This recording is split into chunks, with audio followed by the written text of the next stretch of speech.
The Elves and the Shoemaker. A shoemaker, by no fault of his own, had become so poor that at last he had nothing left but leather for one pair of shoes. So in the evening, he cut out the shoes which he wished to make the next morning. And as he had a good conscience, he lay down quietly in his bed, commended himself to God, and fell asleep. In the morning, after he had said his prayers, and was just going to sit down to work, lo, both shoes stood all finished on his table. He was astounded, and did not know what to say. He took the shoes in his hands to examine them closer, and they were so neatly made that there was not one bad stitch in them, just as if they were meant for a masterpiece. Soon after, a buyer came in, and as the shoes pleased him well, he paid more for them than was customary. And, with the money, the shoemaker was able to purchase leather for 2 pairs of shoes.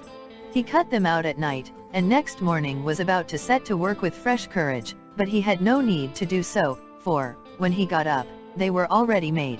And buyers also were not wanting, who gave him money enough to buy leather for 4 pairs of shoes.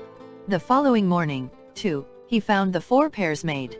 And so it went on constantly. What he cut out in the evening was finished by morning, so that he soon had his honest living again, and at last became a wealthy man. Now it befell that, one evening not long before Christmas, when the man had been cutting out, he said to his wife, before going to bed, "What think you, if we were to stay up tonight to see who it is that lends us this helping hand?" The woman liked the idea, and lighted a candle, and then they hid themselves in a corner of the room, behind some clothes which were hanging there, and watched. When it was midnight, 2 pretty tiny naked little men came, sat down by the shoemaker's table, took all the work which was cut out before them and began to stitch, sew, and hammer so skillfully and so quickly with their little fingers, that the shoemaker could not turn away his eyes for astonishment.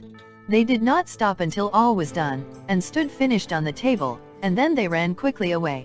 Next morning, the woman said, "The little men have made us rich, and we really must show that we are grateful for it. They run about so much, and have nothing on, and must be cold. I'll tell you what I'll do. I will make them little shirts, coats, vests, and trousers, and knit both of them a pair of stockings. Do you make them 2 little pairs of shoes?"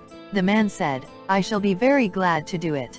And one night, when everything was ready, they laid their presents, instead of the cut-out work, all together on the table, and then concealed themselves to see how the little men would behave.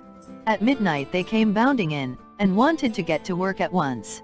But as they did not find any leather cut out, only the pretty little articles of clothing, they were at first astonished, and then they showed intense delight.